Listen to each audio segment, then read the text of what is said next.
So thank you very much for the invitation. I'm very happy to be here. I've got some old friends here in Bremen, and our junior professor Daishuan Ping is coming from Bremen, so I try to be here once or twice a year. So there's another opportunity. Thank you very much. Yeah, very sorry about the delay. This is actually another field where we might think about some Chinese foreign direct investment in Germany. You know? High-speed rail. Yeah, high-speed rail.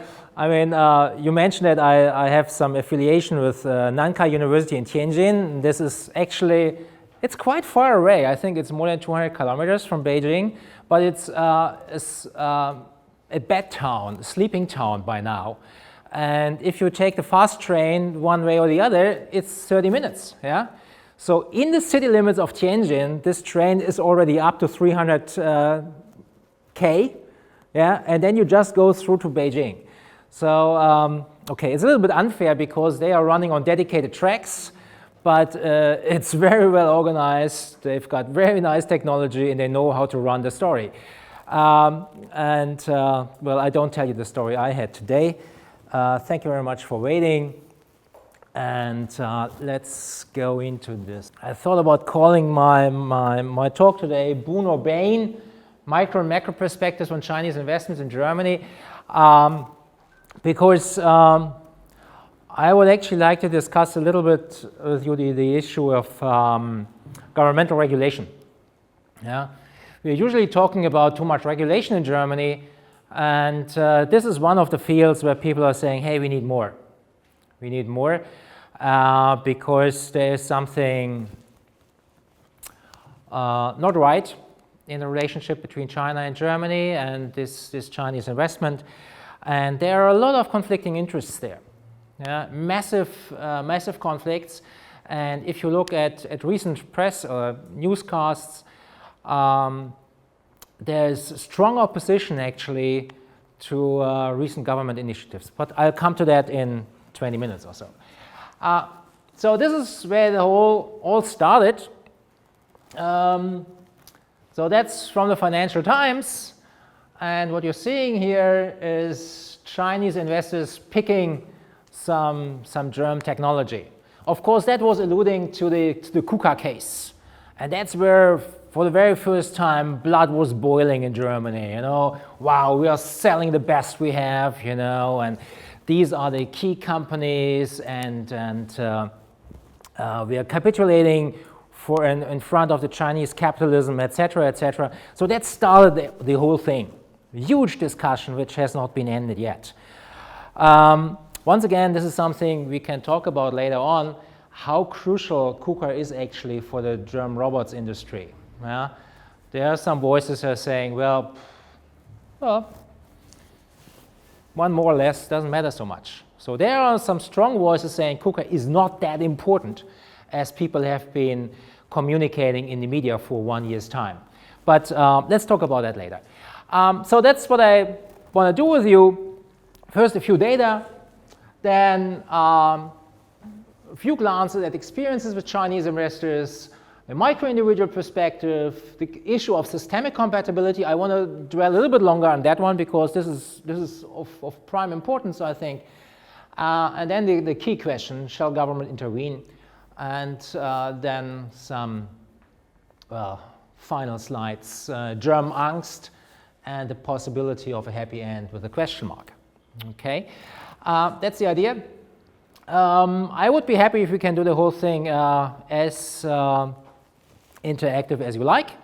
So for as long as I finish my slides at 5, we can have direct discussion if you want to. Let me simply start with some key data. These are coming from the United Nations. That's a World Investment Report. You probably know that one. That's an annual publication where you have all foreign direct investment flows worldwide listed, and they've got some nice analysis going with that. So what you're seeing here, and that's the important thing I want to show you, here you see the reception of foreign direct investment. So here we see the host countries. Which countries receive the most foreign direct investment? And what you're seeing here, well, since times immemorial, the United States is number 1 there. Yeah, they seem to be super attractive, and everybody is going to the United States, having some investment there. But then we have China. And China is in this range of top 2, top 3, top 5 since about 30 years. Actually, for many years, we have been thinking about China as a one-way street. Foreign direct investment is going in, but none is coming out. Yeah? That's been the big story, the great story of China, of catching up growth, attracting foreign direct investment, using foreign direct investment as a catalyst of own development, copying business models, copying technologies, copying products, etc., etc. Well, so this is actually a symbol, actually more or less, of only 30 years. For 30 years, this slide has been more or less the same, yeah? At least in the top 2 or 3 ranks. And now, China is an originator, as the origin country of foreign direct investment. Here you see now China in 2017, third rank. In 2016, it was second. So you see, it's no longer a one-way street. But obviously, in the last couple of years, China has suddenly become a major foreign direct investor on the global scene, and obviously intends to stay in this position. But probably you have done that already in preparation of this whole thing. So this is something we know. The important thing is that we see a fundamental change in the patterns of foreign direct investment flows. And what we're seeing is actually something I like to show with this one. You know? We have seen a lot of offshoring, outsourcing operations in the last couple of years. And a lot of what we have seen in foreign direct investment in China has been part of this story. So you have the value chain, yeah? You have the standard approach of looking at the linear components or a linear sequence of the value creation. You start with R&D, product development, component production, assembly, marketing, sales. So this is a linear sequence of the value chain. But you can, of course, also order these various components of the manufacturing process according to their skill levels. Okay, and then you get a different approach. Then you have here, and we start here with the most with those segments of the value chain which require the least skilled work input, labor input, and then we move on until we come to the most skilled labor input. And that's usually here product development, R&D. Yeah? And then you've got here these other things, assembly, component production, marketing, sales, etc., etc. And the standard pattern has been that you have, in this usually north-south perspective, you have all the skill-intensive things done at home. So that would be the OECD countries, that would be Germany, that would be America. And the unskilled activities are then conducted in the less developed world. So that would be China. And as a matter of fact, in the course of global labor division, China was, of course, a key country to outsource, to offshore unskilled labor-intensive manufacturing segments. Okay, so you have seen the export processing activity in China, lots of assembly work being done there, and then recently some component production, etc. So China is climbing up the ladder a little bit. Okay, but well, you know, over 40 years, they still remained in this territory somehow. And now what we are seeing is, since a couple of years, that a certain number of Chinese enterprises have become so strong in their business models, in their technology, and in the attractiveness of their products, that they are now starting to have a global reach. And by having a global reach, they are reinventing the global division of labor. Or to put it differently, they switch their roles from a passive attractor of foreign direct investment to a proactive player. Because if you are actually down here, in the unskilled territory, then you are actually more passive. The ownership of the business models, the ownership of the technology, the patents, the ownership about all the products, all this is owned by somebody else. So you are only providing services and you get a service fee. So as a matter of fact, these are the areas where you have the least return on capital. So this is where you earn all the money. So Chinese companies were always providing services to international to global multinationals and received comparatively small fee for that. Now that's changed. And now we see that Chinese companies are, first of all, taking this part of the value chain and transfer it abroad as well. So that massively started around the Lehman crisis, subprime crisis. Okay, that's when the world went into turmoil, and China saw that their export processing business was no longer viable. So what happened? With more or less gentle push by central and local government, these operations have been moved out of the country. So Vietnam, Bangladesh, Laos, whatever. All these countries in Southeast Asia have been massive recipients of this kind of foreign direct investment. And that has been, of course, Western OECD foreign direct investment, which has been rerouted out of China into these countries, but also Chinese investment, which has taken the opportunity and said, okay, we leave Guangdong and we go to Vietnam or Bangladesh or some African countries. So China is present here at this level. And at the same time, we see Chinese foreign direct investment in this area. And this is where China is kind of reinventing the whole thing. So China is going abroad to the United States, to Europe, in order to have skill-intensive segments of the value chain be conducted there in these countries. So, for example, Geely has taken over Volvo. First had taken over Saab, now Volvo. They have massive investment in an R&D center in Gothenburg.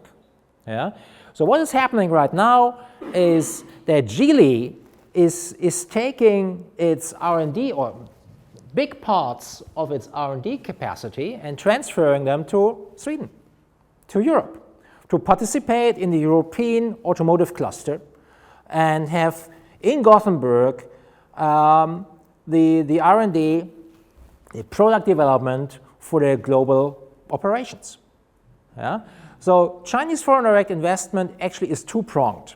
On the one hand side, you see that foreign direct investment which is directed towards unskilled labor segments, and another one, and that is the one which is targeting Europe, is the one which is looking for skilled labor. And this is very important if we look at the character of the type of foreign direct investment we see in Europe and in Germany.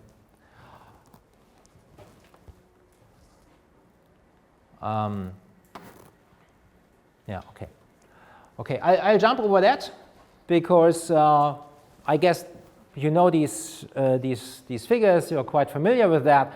This is statistics by Merix, not the best you can get, but for the time being I think that's quite okay.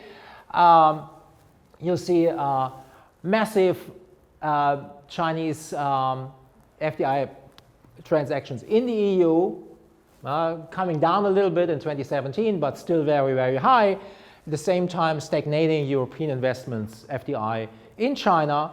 So the important thing is, woof, this explosion we see a couple of years ago. This is coming from Cora Jungblatt, so I won't dwell on that.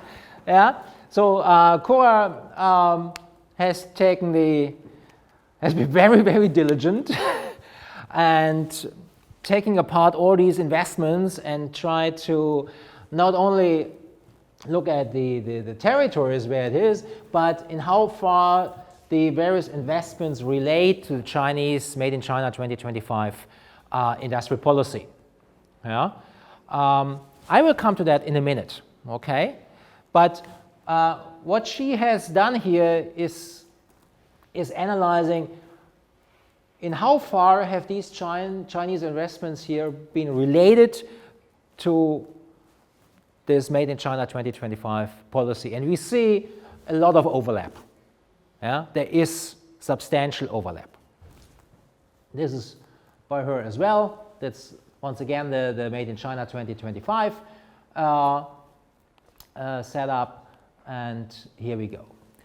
So what we see is massive Chinese investment, quite specific in the way they are done, and some very first indications that there might also be some industrial policy in the background, yeah?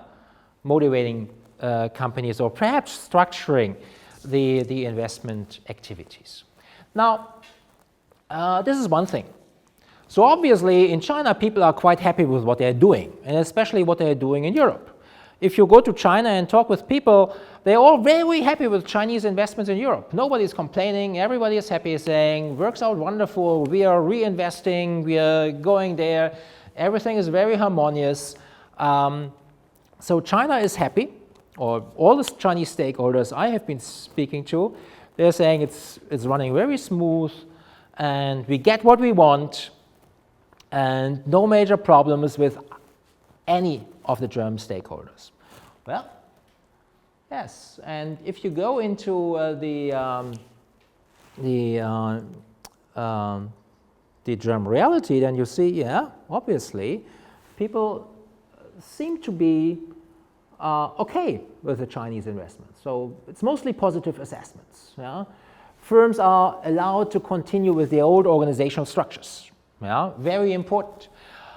If you look at M&A transactions regularly, let's take an intra-European M&A or a North American European M&A transaction. What do you see? What is the usual pattern? You have one company which is being taken over by another one. So the other one is then, which is taking over the company, what is it doing? It's kind of digesting the other one. Yeah? It's taking it apart, trying to reintegrate it in its own organizational structures, and hoping in the end that these molecules which are left of this old company will continue to provide some value to the new integrated company. And we all know that about 50% or more than 50% of these M&A transactions don't create value. Yeah? So the Chinese approach is completely different. Yeah? They are not going like that and taking over, ripping apart the old company and trying to integrate it in their organizational structures. No. What they're doing is they sign a purchase contract, an agreement, and then they leave the German company or European company as it is. Yeah? Look at the Putzmeister case and many other cases. The Putzmeister is coming in very handy as an example. They left everything as it was, and the only person who left the company was actually the owner-founder, yeah? Who sold the company. I mean, that guy was 70 plus, and he simply left the company. Yeah? The old management was there. Yeah? The old management was reintegrated into the board of SANY, of the Chinese company. So what happened was actually that SANY took over Putzmeister, left it as it was, brought new resources, yeah? Massive investment, created new jobs, yeah? Not only guaranteed that nobody would be unemployed, that nobody would be kicked out, but added new jobs, started a new investment program, and bolstered the whole company in its setup. So, well, firms are allowed to continue in their old structures. Executive managers executive management remains mostly in the hands of old German management. You see some Chinese observers, you know, co-bosses, co-chefs, which are added to the old German management, but usually you have a co-management at most. Very substantial capital injections, expansions of operations, I mentioned that already. Usually it's a very long-term oriented business planning and resource deployment. Long-term job guarantees, creation of new jobs, etc. So all this bodes quite well. Yeah? So actually, for a lot of German companies, this looks quite attractive. Yeah? So there's somebody who is more or less adding resources to the company. Yeah? And this is especially important if you remember that considerably large number of these Chinese takeovers in Germany are targeting companies which are on the brink of bankruptcy, who have some liquidity problems, etc. And then the Chinese company comes in and kind of saves the company and keeps it going. Yeah?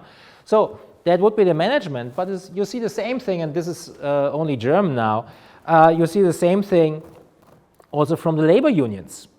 I know that some reports by labor unions, by the Böckler Stiftung, have been kept in the how do you say that, in the Giftschrank or in the drawer, okay, because the labor union thought, well, they are too positive. They had these reports, these Gutachten, and actually they hoped for some results which said, well, these Chinese investors are terrible, we must do something against them. And then the result was completely different, you know. People were happy because the Chinese management completely integrated into the German structures. They completely integrated, and there was not much change to the former situation. So what we see is actually a lot of positive sentiment towards these Chinese investors.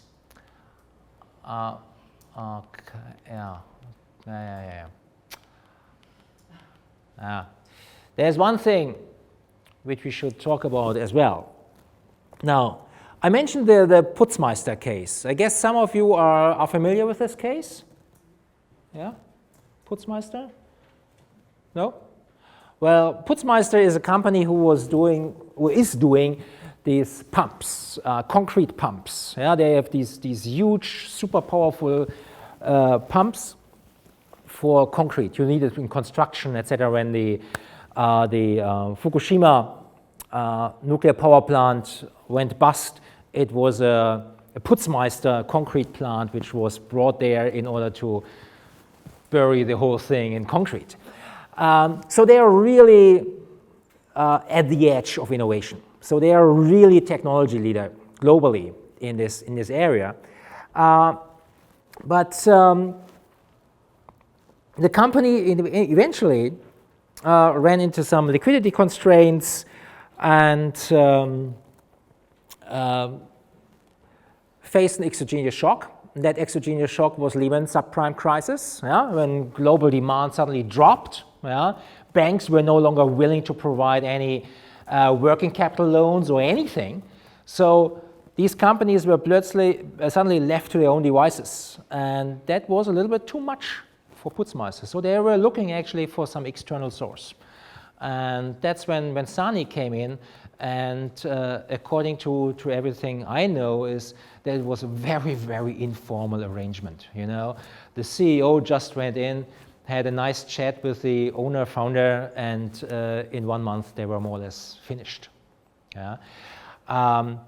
Without much due diligence, very, very fast, very quick. And there's an interview with the owner of Sani who said, well, we didn't need any due diligence. We knew the company so well. I mean, we have been copying the technology for 20 years.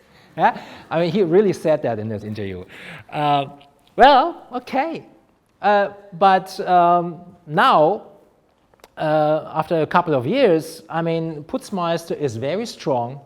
They have added employment, they have added jobs, they are a strong player in the market. As a member of the SANY group, they are still technology leader.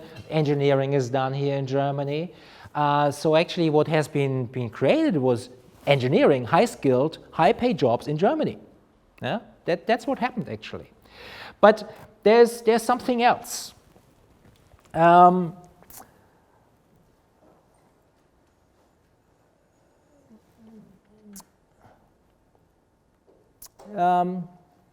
A case, German company being active in the field of health products, especially catering for the older age people. So they are doing some things for old age services, medical, how do you say that?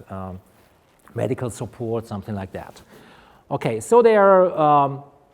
It's a family-owned company. Not super big. They've been focusing on the European market until now. No activity in Asia so far. As I said, it's a family-owned business, owned by the older generation. The younger generation in the family is not really prone in going into the company and continuing with that. And now you have the family considering their options. So they are doing their strategic planning for the next 20 years, knowing that they will not be there in 20 years' time. But they feel very German, they feel strong responsibility for their workers, for the plant, that's their lifeblood, So. So what is the first thing you do in your strategy? You look at your market, isn't it? So we are talking about health products for aging societies. So where's the market? Well, Germany is a market, certainly. But where's the volume market? The volume market is China, certainly. I mean, we've got a one-child policy, which is right now becoming really an object of the demographic curve. Until now we have seen a growing population. Now we see that the working age population is already dropping, and the old age share of the population is increasing dramatically. Now with a lag of 30, 40 years, this one-child policy is really creating a society which is kind of overaged. So the mass market is in China. Certainly. I mean, we are talking about 1.4 billion people. I mean, 80 million Germans do not really count. So they must go into the Chinese market. So how do they do that? Well, three ways. You can export. Not really good way. Does not really work out. You must make sure that your brand stays intact, that you get your services there, that you've got the contact to your customers, etc., etc. Then you've got some trade restrictions by the Chinese side. So exports is a tricky thing. You might go there with a foreign direct investment vehicle. Well, in the past or in recent years, we have observed that this is also a little bit tricky. Because we have a lot of Chinese restrictions. There is discrimination against foreign direct investors. You've got regulations which are very much discriminating against the foreigners. You might be induced to give away your technology, etc. So and then there's a third option, and that is you bring in Chinese equity. So you have a Chinese investor investing in your company, and thereby making sure that he is more or less co-opted to your interests, so that his interests and your interests are aligned. So you want to have equity in your company which paves your way to the Chinese market or into the Chinese market. And there we go. Suddenly this Chinese investor becomes a very, very interesting story. Very interesting option. In addition, we have right now a situation where Chinese investors are paying what we call a China premium. So they are paying more than your company is worth. So for many of these players right now, the question arises, shouldn't I sell my company to the Chinese? And shouldn't I do it as quickly as possible? Because right now, they are still paying a premium. And right now, my company is still in its heydays. We are not yet facing any problems because we are not fully participating in the Asian market or the Chinese market. So we are still at the height of our strength and of our market shares globally. Yeah? So it might be that in 5 years' time, our relative standing in the global market or global market share has dropped. So we should rather do it now. Yeah? And this is not just this health company, but many other companies are just facing the same rationale, yeah? Thinking about exactly this option. And this is the thing. If we talk about family-owned enterprises in Germany, very often this Chinese takeover bid is the solution to all their problems. Yeah? There's a strong affinity of these company owners to play the Chinese card. But, and I mentioned that already, I think I missed, I think there's a slide missing. There you go. Okay. Now, well, this is clear. What is the strategic calculus of the Chinese perspectives?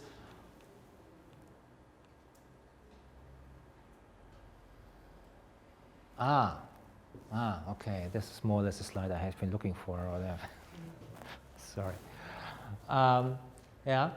So what makes Chinese investors so attractive for German firms? Well, that's what I just said with this example. You must always keep in mind that equity sales are always voluntary. Yeah? It's always a voluntary decision to sell your company. You don't have to. Yeah?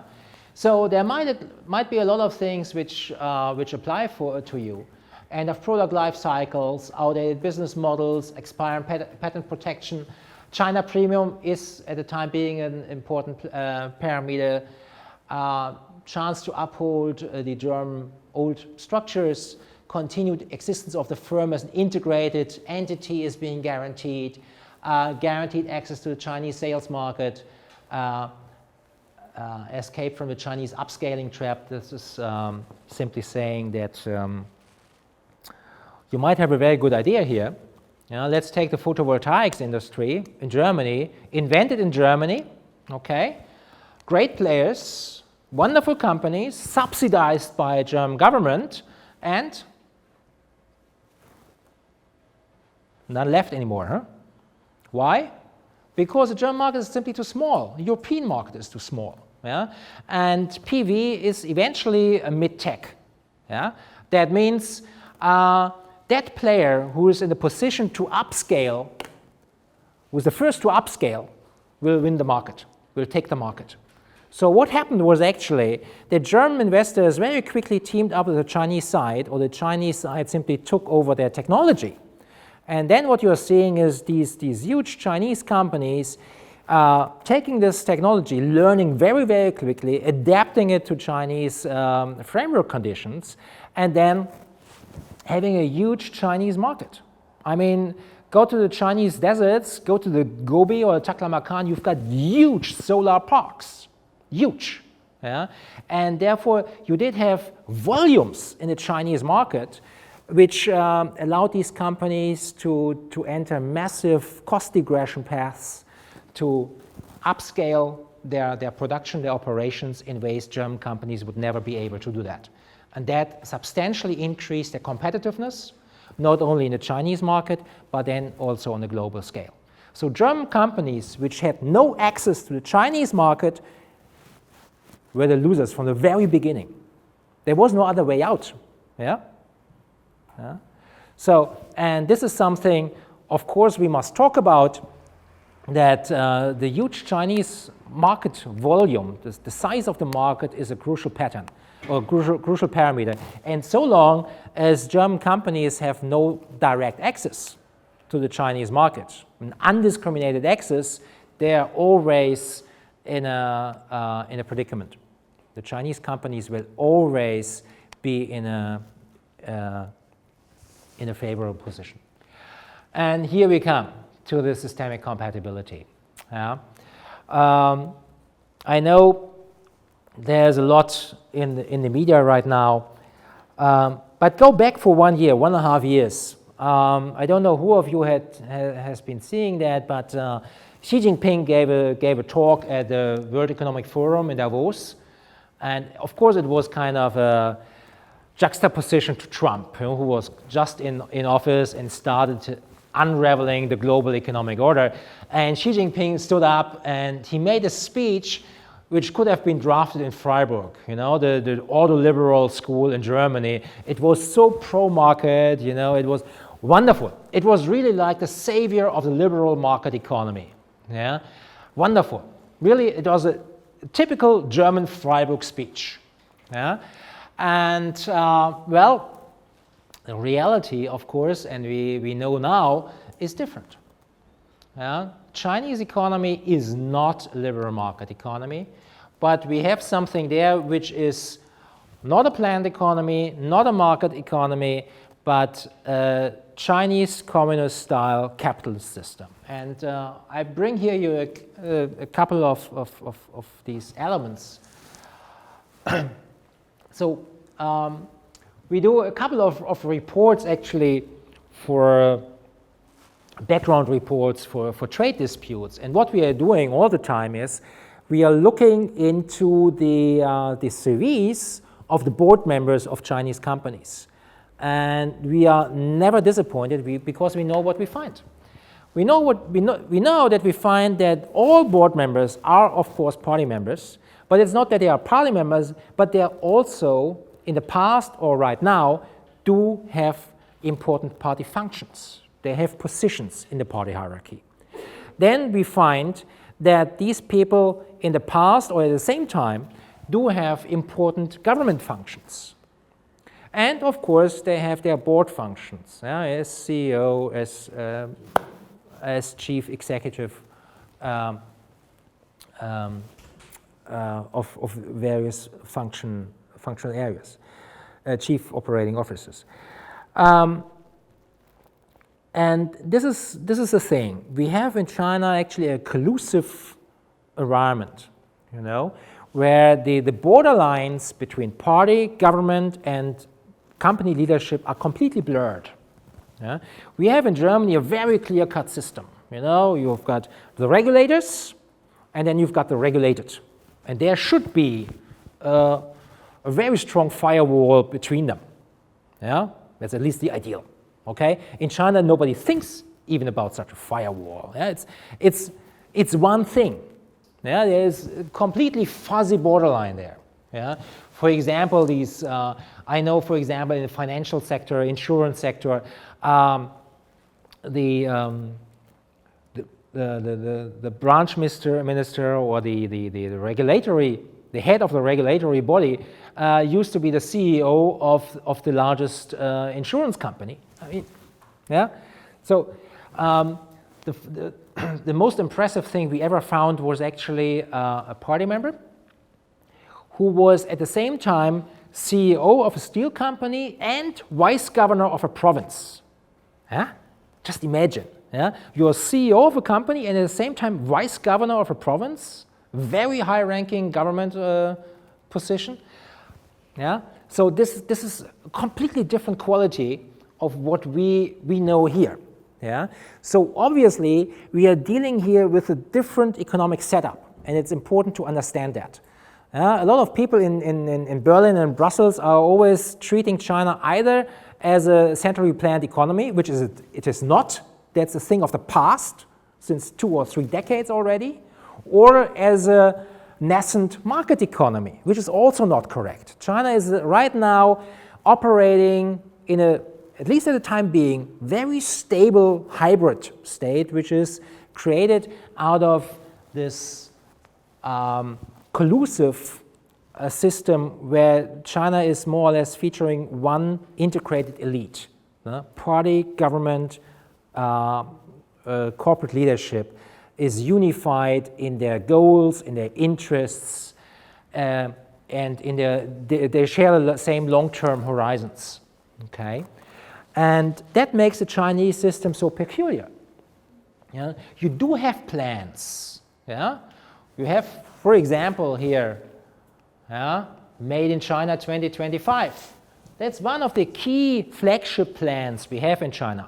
If you read this plan, and you might have, because there are a lot of English translations by now, you will think, oh, okay, they name all these industries, but there are no clear goals, nobody is saying how much do we produce. It's all very vague. Yeah? But don't forget, this is just the flagship plan. And below that, you have hundreds and thousands of individual plans on the provincial level, on the city level, on the company level. Yeah? And there, it becomes very specific. But once again, you will not find any sanctions for misbehavior, of not reaching the goals. Simply, it's not necessary. You have this integrated, collusive elite, and these people have been part of creating this plan. Yeah?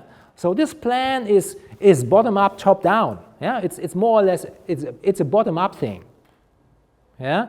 And then these companies get these goals which they have designed by themselves. Yeah? It's a very unified elite, and that makes it so powerful. Yeah? You don't need so much coercion. You don't need negative sanctioning because you have a very strong consensual basis for long-term development in China. And of course, Made in China 2025 is only the first part of a 30-year plan, which is going to lead China from basic industrialization on a national scope. They are very far with that already. Yeah? To Made in China 2035, competitiveness with leading industrialized economies, and then Made in China 2024, 2045, global leadership. Okay? And that's when America is gone. That's at least a Chinese idea. Yeah? And that coincides with the national 100-year anniversary. Yeah? So that's the thing. And if you look at recent plans, they are very much similar. Yeah, we just have an artificial intelligence plan, the same three-part organization. Boom, boom, boom. But that one is a little bit faster. Yeah? 20, 25, 30. Yeah? So a little bit more power in the artificial intelligence there. But this is the Chinese approach of doing things. Yeah? Now we come to our Western perspective, and we say, wow, it's unfair, and there's Chinese government, and they are pushing that, and they're saying we want to have nanotechnology, and they have all these plans, and they have no clear-cut division between regulator and regulated. It's unfair. But then you go into WTO, and you say, according to WTO, everything is fine. Yeah? They are not transgressing any lines there, so it's according to the established international rules. So the thing is simply that China is different from our understanding of competitive market economies. Yeah? And that makes the whole thing so tricky. And that's also eventually the reason why we have now this substantial debate here in Germany about Chinese foreign direct investments. Yeah? On the one hand, we have many voices which are saying, oh, wow, great, I love Chinese investments. Yeah? My company is larger than it ever was. We have access to markets which we were never able to enter. But on the other hand, you might say, but on a lower level, this Chinese system might result in an unfair playing field, which, for example, makes it impossible for the German PV producers to sell their goods on the Chinese market. And scale up their production there, yeah, because they are discriminated against. So on another level, there is a problem. Yeah? And therefore, what we see now in the second stage, that the Chinese are coming and are behaving well, perhaps we should not see this so positively, because by establishing these structures, Chinese government has created the opportunity for these companies to enter the European market and take over the European companies. Yeah? So it's tricky. Huh? Okay, I'll jump over that. That's all details. These are all some slides to show how mean the Chinese economic system is. You know, we'll say there's lots of subsidies, you know, and we as I said, we do a lot of these studies, and what we find is really massive subsidization. Yeah, this is here something we did for the non-ferrous metals industry. Net income before tax, 27% based on subsidy income. Yeah? Without subsidies, that's not there. Or here, profit after tax, more than half is just relying on subsidies. Without the subsidies, you wouldn't have this income or these profits. So it's really massive. And this is non-ferrous metals. We have done that for many other industries, and it's always the same picture. So subsidies is something which is really happening in the Chinese economy, and it's only one element of state direction or state guidance, however you want to call that. Okay, and these are just a couple of verified programs by which companies get money from the state. So in altogether, of course, you see that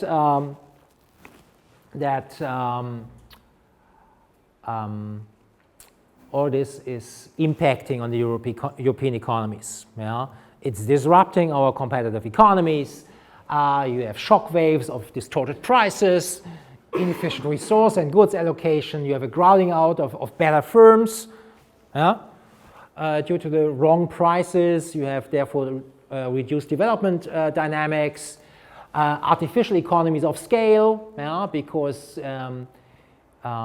you have non-functioning market exit in China, which is, of course, then destroying healthy firms in the rest of the global system. Right now, very interesting to observe in the copper industry or copper processing industry, discriminatory access to artificially cheap inputs over the value chain. You have a state product outward reach, asset allocation, which is decoupled from corporate performance. And then therefore unfair path dependencies. And if you go then one step further on the economic level, economics level, you find distorted comparative advantages. Yeah? So there is a strong point. Yeah? And believe me, I'm not supporting the Trump policies right now, but you find some of the arguments he makes in the real facts. Yeah?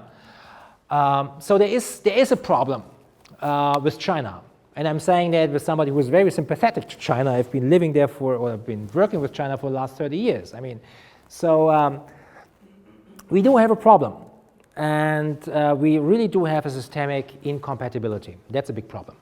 Yeah? We have this incompatibility, and it simply doesn't work the way we thought. You know, in Germany, we thought all the time.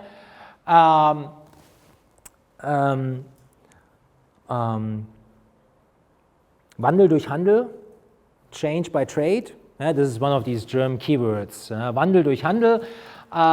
So you engage with dictators, you engage with mean regimes because you say by trading with them, they will change. Yeah. So you're not going for direct conflict, but you try to change them from within, yeah, by exposing them to all the goodies you can provide them and all the welfare you bring them and so on. Wandel durch Handel. And the thing is, we had a lot of trade, we had a lot of change in China, but not the one people would have liked to see. And we see now China is a superpower by now, is super strong, is now is exerting influence on the global institutional regime, and it's just the opposite of what we expected. Yeah?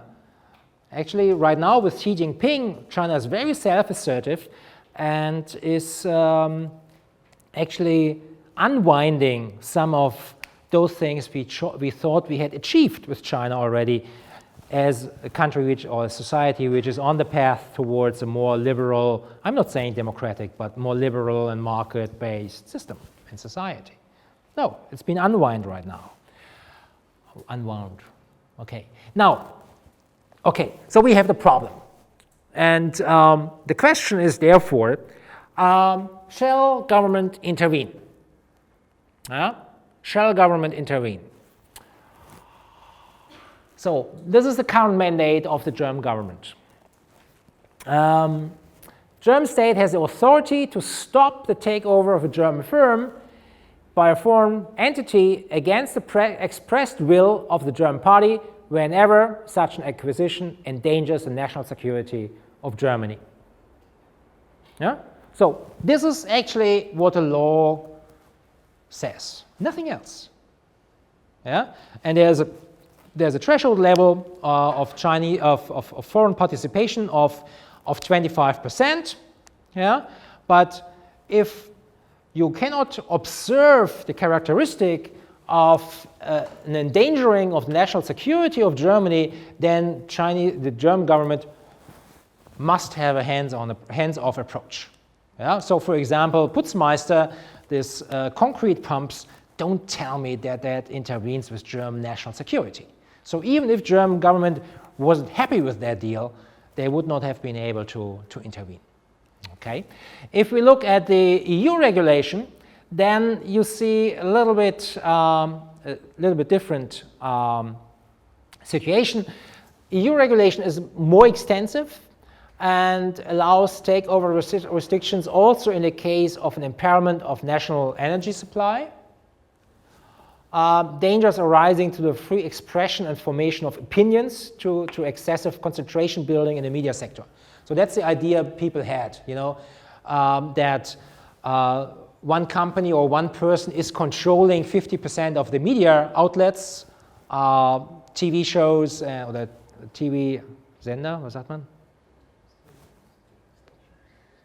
Anyway, newspapers and stuff, so that this person this company is able to form the public opinion, and finally threats to the financial market stability. But please keep in mind, this is the European regulation.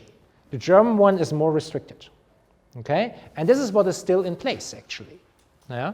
Now, we have the Gabriel Initiative, which if you are talking with anybody in Bavaria, then people in Bavaria say, hey, that's been our initiative and that's been hijacked by Gabriel, but we have been working on that.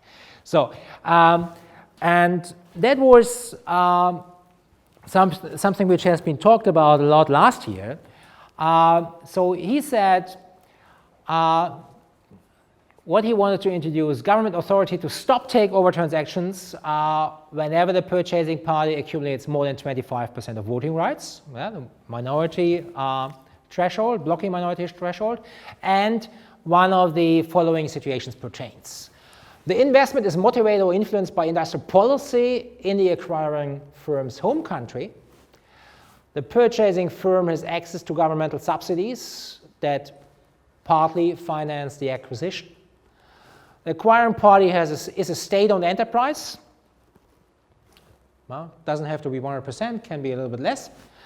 And the acquiring firm is registered in a country that does not grant German firms full market access. So that's been the Gabriel suggestion. Do you see any problem with that? Sounds nice, sounds fair, isn't it? Creating a level playing field. Any problem with that? Well, the problem is, of course, coming with the execution, with the operationalization. What do you do with proving that this is the case, or that this is the case? even that might be tricky to prove because you have these staggered stacks of different ownerships. Yeah? So when trying to operationalize this thing, then it can become extremely cumbersome, yeah, and drag on for a long, long time. So actually, this is a nice idea, but for the real world, probably not that suitable. So therefore, let's look at the latest initiative, and that's the Altmaier initiative. And what is he saying? What he wants is government authority to initiate investment examination procedures and the authority to stop takeover transaction whenever the purchasing party accumulates more than 15% of the voting rights of a German company with business fields relevant to national security. And now comes a whole range of industries which are deemed to be important for national security. And this national security is now defined as military as well as civil. So we are talking here about telecommunications, IT security, IT software, power plants, grids, water and food supply, financial transactions, whole range, hospital information systems, air transport, railway, shipping, etc. Wow. So this is really broad. Yeah. So, and I think that in many cases you can construct a case out of that. You might even say Putzmeister is of national security because you need this concrete in order to produce these power plants or these railway tracks. You know, you can construct anything if you're a good lawyer, probably. Yeah. So this is providing much more detail and is broadening the scope. Then it's putting the threshold level much lower. 15%, okay? 15% is pretty low. You know what is the international definition for foreign direct investment? From where does it start? Of which, how much? We haven't covered that, but it's 10%. Yeah, it's 10%, yeah. Okay, so it's 10%, okay? So before that, it's called portfolio investments, yeah? With 10%, people think that you start to have influence on the management, yeah? So with 15%, you're already very, very low, yeah? Okay, so this is something, and that looks interesting. And another second key element of the Altmaier initiative is that this investment examination procedure is also authorized for sequential acquisition bids. That's important because what we see right now in the German regulation, and which is also not included in the Gabriel initiative, is if, for example, a Chinese company is taking over 20% of a company, and 20% would be below the 25% threshold level, and then this company 1 year later says, okay, I want to have another 10%, or want to have another 30% in the third stage, then by law, German government would not have been able to intervene. Okay, and what Altmaier now says is these sequential acquisition bids, we want to have a look at these as well.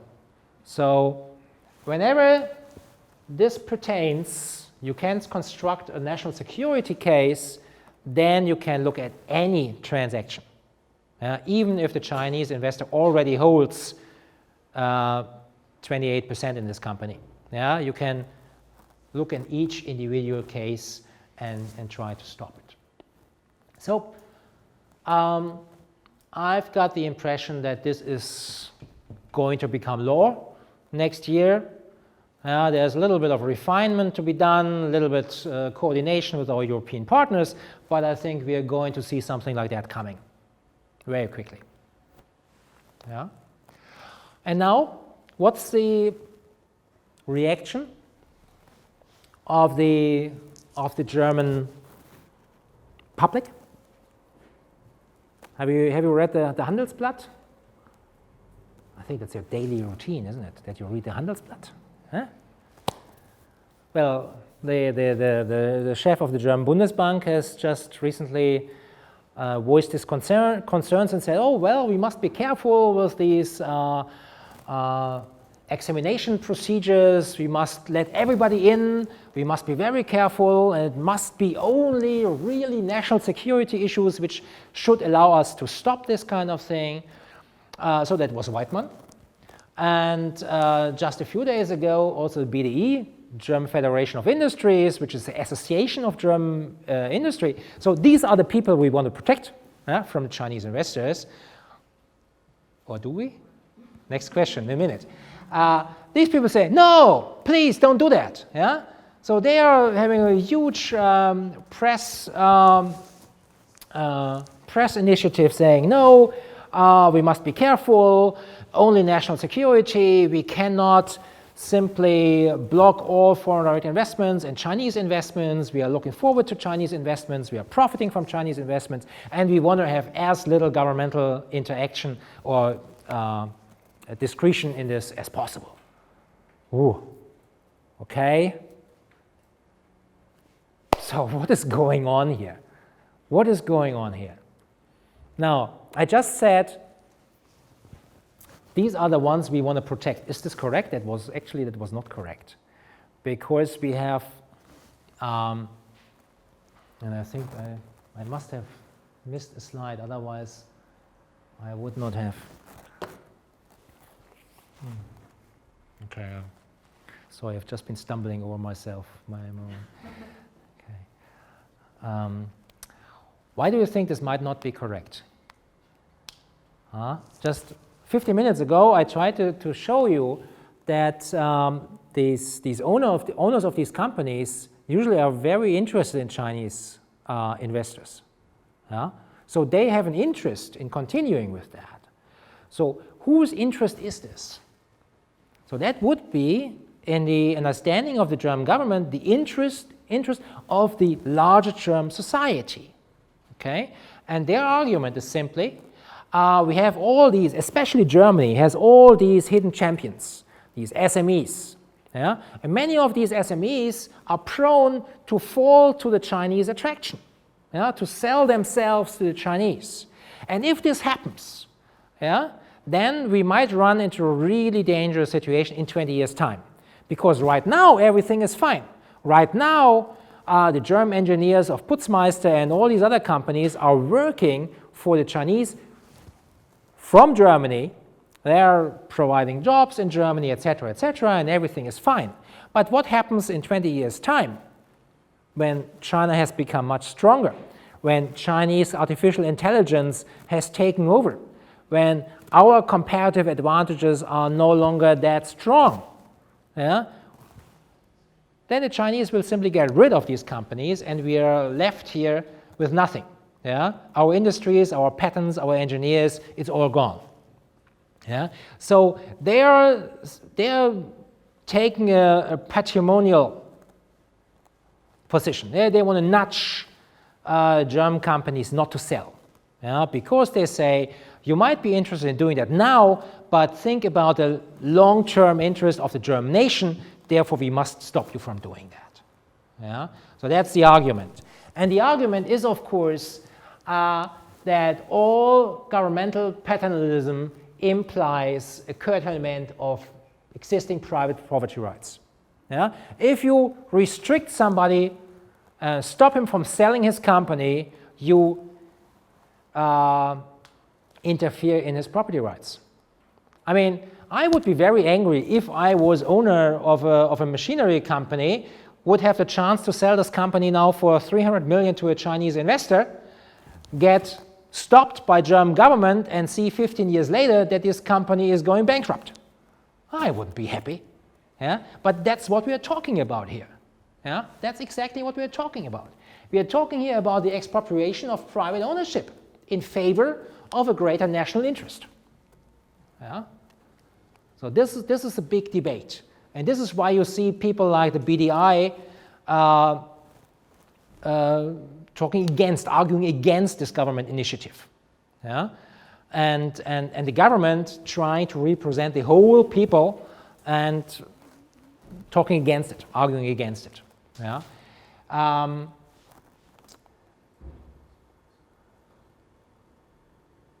You see, I would like to go, we are approaching the end of my talk.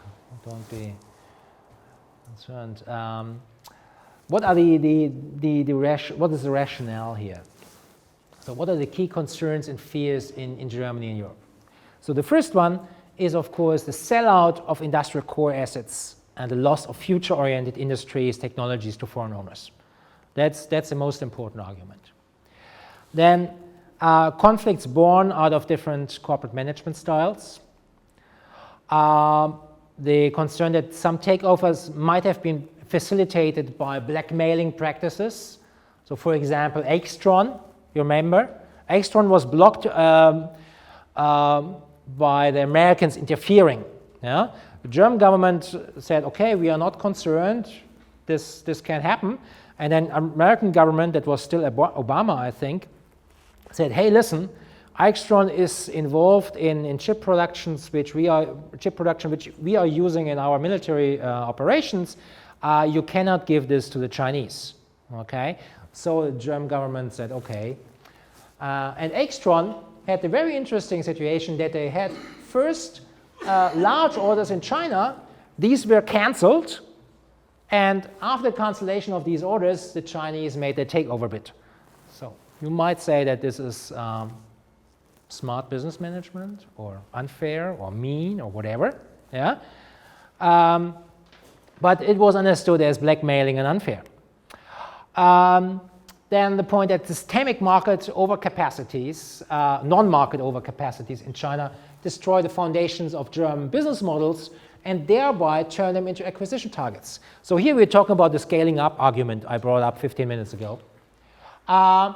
Then lacking reciprocity in trade and investment regimes in Germany and China. So full access in Europe, restricted access in China. State support for Chinese investors lacking transparency. I talked about this ambiguity, this lacking separation of state and business, this collusive entity here.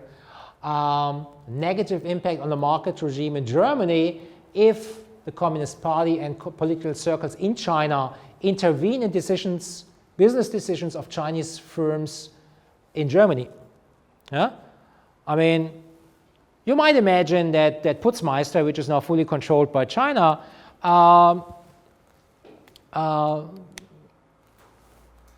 gets in a second level controlled by the CCP, by the Communist Party, and they have some specific strategies which might impact on this locality at which Putzmeister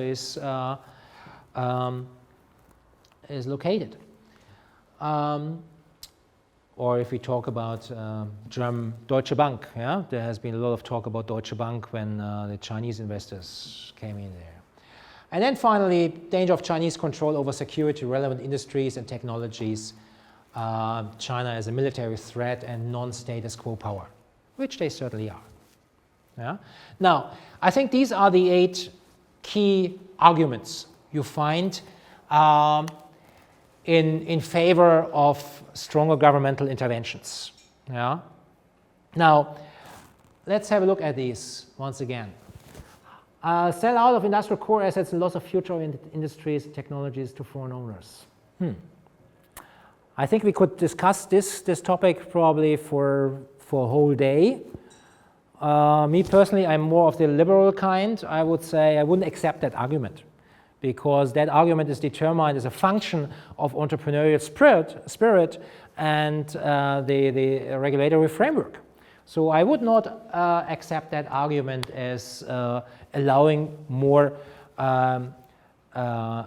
governmental nudging patrimonial activities. Conflicts born by different corporate management styles as well. I mean, this is something which the market should decide. I don't see a problem there. This is one thing where I must say some companies simply deserve to be taken over. I mean, come on. We have seen it a couple of times where companies make themselves over-dependent on one customer. And that's a recipe for disaster. Yeah? I mean, if you're a shoe producer in Pirmasens and then 80% of your production volume is contracted with one company, yeah, well, what do you expect? This company is not loyal to you, but is loyal to its own profit. So once they cancel their contracts, or these contracts are running out, then you are gone as a company. So if Extron was overextending itself so much in the Chinese market that this created a crucial danger to their survival as a company, then I would have to say, sorry, not my piece of cake. But then we come to those things where we must say, well, there really is something amiss. There's really something not right. That's the issue of overcapacities in China. So once again, we come here to this issue of the overcapacities, and here I really do see a point. I really do see a point. We must, I mean, for example, China does have a bankruptcy law, which is more or less, lawyers tell me it's 95, 96% the same as a German one. So it's a highly functional bankruptcy law, but they don't execute it. Yeah? Look at the statistics worldwide. China has hardly any companies exiting the market by this kind of bankruptcy law. Yeah? So they preserve capacities, create overcapacities, which impact not only on the Chinese market, but impact on the global market structures. Look at aluminum, look at steel, etc., etc. Photovoltaics we've been talking about already. So here really we have a problem that the Chinese system is creating something which is poisonous to the rest of the global market economy. Goes along with lacking reciprocity in trade and investment regimes. So we have here a discrimination against foreign players in the Chinese market, which is not the case the other way around. But this stems, of course, from the old arrogance. I told you about this, Wandel durch Handel. Yeah? We did have this idea, we are the stronger, we are the better ones, and we will turn the Chinese around. Yeah? And we had 4 decades time, and after 4 decades, well, they haven't been turned around yet. Yeah? But they still uphold their regime, and there is no strong indication that there is a substantial change. Yeah? You might say, okay, now you've read in the Handelsblatt, which you're reading every morning, that the Chinese are now stopping the joint venture restrictions in the automotive industry. Yeah? And BMW has already changed its joint venture structure with brilliance and has now 75% share. Wow, majority, great. Now, and more of that is going to come in the next couple of years. But look a little bit closer. What is happening there? Are the Chinese giving anything away? No. Look at Chinese automotive industry, it's strong. It's really strong. They have no need for joint ventures anymore. They have no need for joint ventures in which they can transfer, learn technology, operations, management, etc. They've learned that already. Yeah? So if the Chinese side is now saying no joint ventures anymore in the automotive industry, and then German government is going on a party, then I have to say, sorry, the Chinese side has given something away which has no value for them anymore. So we shouldn't congratulate ourselves. It's just that the Chinese have given up something which is of no value to them anymore. Yeah?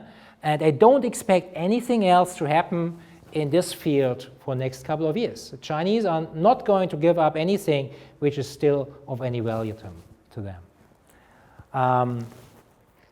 Okay, and by the way, I mean, you know that these new Chinese automotive startups, what are they doing? They have found a much better way of transferring technology, of transferring management know-how. What is that? Well, if you're a top manager in the German automotive industry, when do you retire? Usually at the age of 60. Yeah? Then you're burned out. That's the logic. Yeah? So with 60 you're free. And the Chinese are targeting exactly these top managers. Yeah? They retire from BMW, from Daimler, whatever, and they have very, very nice packages. Yeah? Super nice packages. And people do not even have to stay in China. They work for China, get super nice salaries past 60, and people are not dead with 60. I mean, there's still some way to go. Yeah? Okay, now state for Chinese investors lacking transparency, of course. And we have a lot of proof that this is also the case. So once again, we have a problem there. Yeah? Negative impact, yeah. Also, we have only slight anecdotal evidence that this might be the case, that there might be some impact on party influences on domestic affairs here in Germany. But this is something which in security circles in Germany is really being discussed, that this provides an entry for Chinese policymakers, ideologists into the German society. And then finally, danger of Chinese control over security relevant industries. Well, this is something which is already covered with the existing laws. Yeah, so the final point is no longer relevant because we already have a remedy for that. Yeah? So you see, the first three arguments I do not accept. The last one is covered already, and then we've got these four. Yeah? These are the ones we have to discuss, where we have to find a solution. Let's see what happens. I mentioned already that I expect the Altmaier initiative to become a reality, to become law in a foreseeable future, but that will be only symbolic.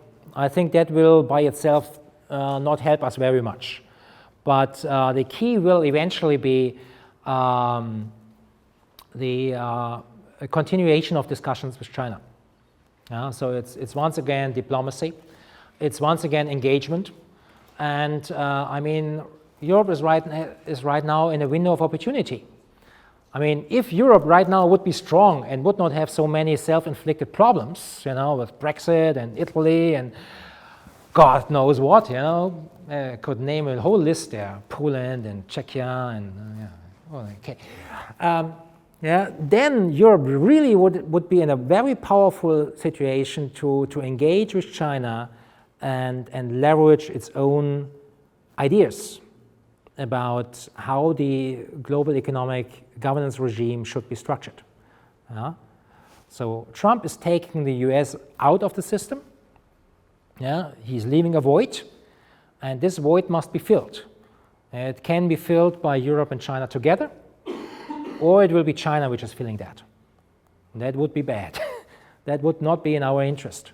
So Europe must engage in diplomacy with China and try to find together win-win constellations, and these are the ones. This is my final slide. Okay, thank you very much.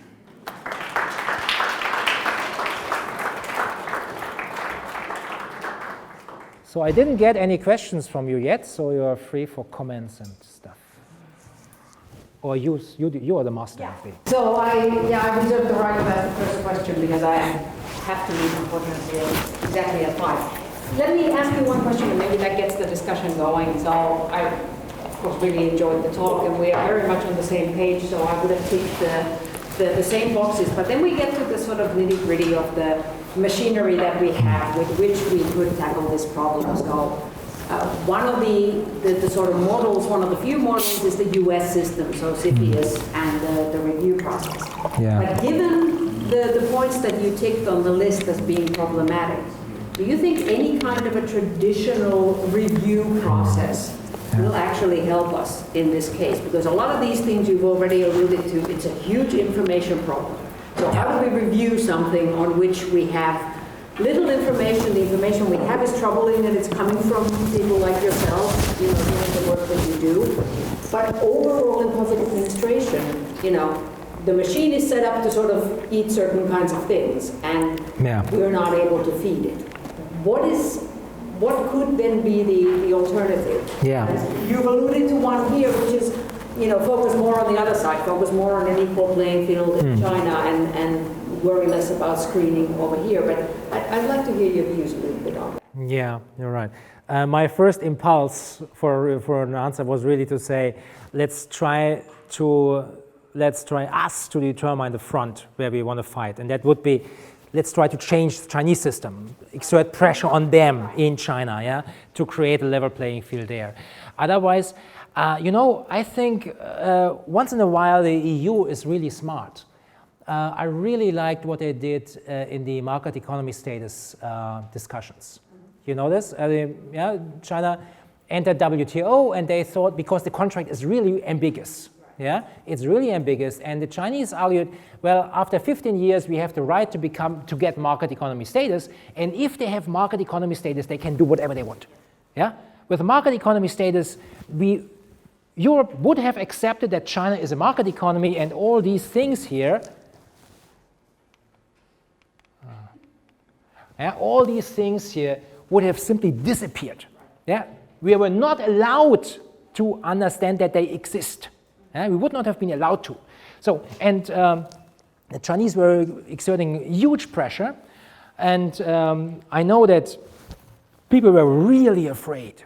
I mean, half a year before that, I was in Beijing at the embassy, and the ambassador Klaus, German ambassador, was there, and he really gave the impression that he was really, really afraid of not giving the MAS status to China, because he knew he would have bullshit for the next half year in his office. Yeah. So, and then the European Union said, okay, we understand. We simply cannot give them the market economy status because this is such a blatant situation. And what it then did was simply saying, okay, you don't get a market economy status, but you don't get a market economy status because nobody gets a market economy status. So they they demolished the whole concept. Yeah. So market economy status is no longer existing, is no longer a concept in international relations or trade relations, but instead what exists is a set of reports, country and sector reports, and each sector can look in these reports on, let's say, for example, Chinese automotive industry, and say, okay, European Commission has here, with the help of a lot of consultants, written this report, and in this report is written that there is this collusive behavior, that the state-owned enterprises get subsidies equivalent to 20% of their net profits, etc., etc., and then they can use this as an argument in the policy process. And you know, the funny thing is, nobody will say this publicly, but the European Union has been and will write only one report, and that is on China. All the other countries, there is no report ever written. Yeah? So this is a real China law. And the thing is, the beauty of this is that, first of all, the Chinese side has no way to argue against it, because in the formal way it's fair. And on the other hand, it provides very, very detailed starting points for different industries, yeah? Where they can say, okay, this is my industry, and I use this now, and go to my regulator and tell him, hey, listen, this is the situation in my industry, and therefore I think this is unfair, and I need your protection. Yeah? Or government is doing that, relying on that. So I think this is actually, the granularity has been much refined. It's not so coarse as before. We are liberating ourselves from the WTO regulation, which is really deficient, and I think that might be something. Yeah? Yeah, it's, yeah. So? There's somebody. On a little bit different topic. How much of a threat is the US to the German and China partnership? I mean, you can't do business with China without the US looking you over the shoulders and telling you not to do it, or maybe do it in another way, because China's on a completely different spectrum of the political scale. Because the NATO, which is being dictated by the US, and China is on the eastern side. So we have the current situation in Iran, where the US has decided to crack down on all the foreign investments and say no more investments in Iran, and we leave that place unless you change something about it. What's the worst scenarios that can happen to Germany in this case? I mean, good that you mentioned the Iran thing, because Iran is really, I think, dramatic. We did some work on Iran, actually, and I met a lot of people who are really looking for a lifting of the sanctions, who are really looking for engaging in the global system, who were against the mullahs, who were prepared for a more liberal society. And all these people are now pushed back, you know, and all these liberal movements are completely blocked by this recent policy. I think it's completely counterproductive what the Trump administration is doing there. I think it's a complete disaster. But the thing is, the Iran case is much more extreme. For example, because I did have this Iran visa in my passport, I mean, I didn't get an S-star, you know. You know what it means to apply for a visa to the United States? Terrible, yeah. So I was kind of blacklisted right away, yeah. And if you want to do business with Iran right now, the US is blackmailing the rest of the world, yeah. They're blocking the whole thing, yeah. So this is, of course, something they cannot do with China. So China is a completely different story. So direct German business activities with China are not interfered with by the US side. That's not possible. That's not possible. But we do see some problems, for example, with the new tariffs United States have erected. These are actually endangering our home markets. So we have been working on the tariffs for aluminum and steel, and looking in how far the American tariffs might have an impact on the European steel industry or aluminum industry. And the result was not much. Yeah? But then we are looking at the second round effect, and the second round effect is simply that we look, okay, so German direct exports to United States, who cares, not that much. You know? But what about Chinese and Indian and Russian exports, which were designed to go to the US and now bounce back? Yeah? So this is all steel which was meant to go to the US. That is now looking for a new market in the rest of the world. So all this steel and aluminum is now coming to Europe. So this is the second round effect, which is hitting our markets. That we have a substantial increase in supply, which is depressing prices and endangering the profitability of our companies. So actually the first reaction of the European Union against the American tariffs was to try to increase the protective barriers against China, against steel and aluminum exports. Yeah? So it's a tricky thing there. Yeah?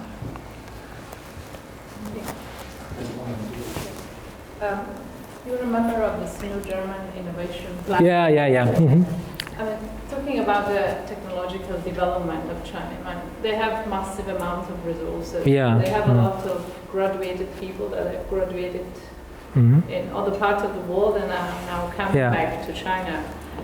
So I have not just the resources, but also clever people, and then I have the 60 manager or the 60 years manager that they get from other parts of the world. So how do you see that?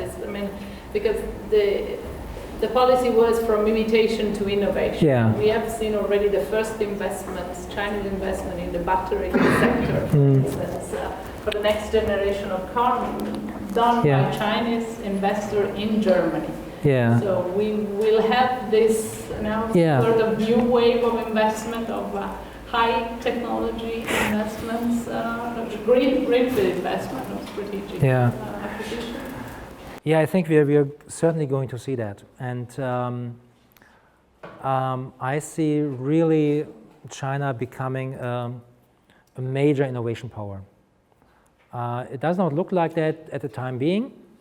And there are some concerns. We're also saying some Chinese universities are not really into creative knowledge, but it's more repetitive knowledge, and problem-solving capacity is not really very good. But some of these Chinese universities and think tanks are super smart. And now they bring in all these overseas Chinese, and you have some here as well probably, and who want to go back someday. And they bring all this back to China. And these people are right now really cherished, and they're, I mean, for example, in the field of artificial intelligence, which I really regard as the key technology, because it's a horizontal technology, it's going to feed into everything. Here we already see that China last year had 25% more venture capital available for AI industry than the United States. Starting salaries in AI industry in China are higher than in the US. Yeah? Until yesterday, when I downloaded the latest list, China did have the fastest supercomputers. That was the last list. The US is back on top. Yeah? But there's something coming. There's something coming which is giving China an edge. And how is this happening? Once again, we are talking about the camera. We are talking about scales. Yeah, I talked about these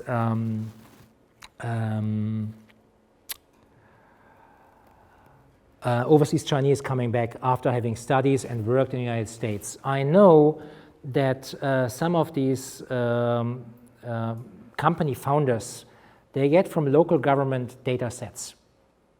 Yeah. Face++, for example, is known to have received by the Chinese Ministry of the Interior a whole set of 1.4 billion passport photos to run their face recognition algorithms. Yeah? And so it's local governments providing data to these new entrepreneurs. Yeah? So if China does have anything then it's data. And learning machines, artificial intelligence is just about data. Yeah? And China has 50 times more mobile payment transactions as the United States. Chinese youth are sharing their data like nothing, you know, and this is the greatest advantage China does have, and we have nothing to put against that. Due to privacy laws, etc., etc.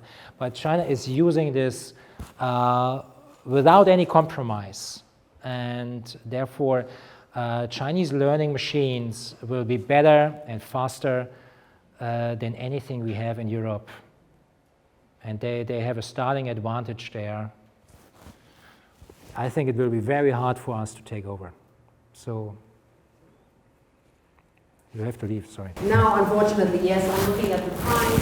I think there was one more question that we could take, and then we would call it into the meeting. Was there one more question? Yeah. Okay.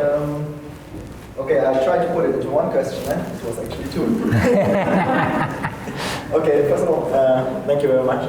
It was very interesting listening to you. And you gave us this example earlier where you said there's a head of a province, at the same time he is the CEO of a state-owned enterprise, and CEOs of the state-owned enterprise are also involved into policy making. So in what extent do actually private-owned enterprises involve into the policy making? What extent do they have influence into this process? And then the second question, which I try to add here, is that why there was one measure implemented with target on the separate state-owned enterprises, and this measure was on restricting actually diversified OFDI, outward foreign direct investment. So a Chinese enterprise operating at home in the steel sector would not be allowed to invest into a hotel company abroad. I think it was mainly targeted at HNA or some other state-owned enterprise. So if why do they actually implement this restricting? Okay, this latter question, or part of your question, I think that can be answered quite quickly. That was actually an initiative against capital flight. They were trying to stop capital flight. They identified that as a major means to transport capital out of the country, especially real estate, this kind of things. I think that was a main issue. Otherwise, Chinese government was quite happy with these diversified investments. Look at Midea. Midea is a household electronics company, and they bought KUKA. Yeah? That made sense. Also, when Cora Jungblut is coming, she will tell you more about this Made in China 2025 connection. that all companies are trying to go into this made in China 2025 industries. So if a steel company now is going into robotics, hey, they will be happy. I know, for example, Wuhan Steel was divesting in agriculture and hog farming, or hog raising, yeah.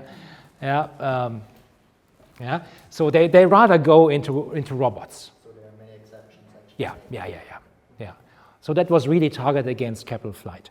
Then the first part of your question, the thing is, we have seen that beyond, if private companies become too successful, then the party is kind of creeping in, encroaching on these private enterprises. Beyond a certain size, without party connections, you do not make it in China. Look at Jack Ma, look at the founder of Alibaba, look at Pony Ma of Tencent. I mean, these are private companies, so to say. Yeah? These are private companies. But they are also extremely enmeshed in these party government circles. Pony Ma is a member of the National People's Congress and making important speeches there and saying thanks to the party, etc. So these people are part of the elite. And as they are part of the elite, if they are party members or not, they are on the same side. They are kind of co-opted. You will not find any successful Chinese entrepreneur of the kind of Khodorkovsky in Russia, who, how many years ago, 15 years, had this stupid idea to transform his wealth into political power. Nobody in China will do that. It's a clear set understanding. Economic power and political power go hand in hand. There is no dichotomy there. So the answer I give you is simply that if private enterprises, private entrepreneurs become successful, if they have an impact on local society, on a local economy, then they get co-opted by the party system and become part of the system. Okay, now it is my unfortunate duty to call the meeting to an end, but perhaps if you're available still for a few minutes, if you have any more questions, you can ask them, and otherwise we will see each other on Monday. So no lecture, unfortunately, tomorrow. Thank you very much.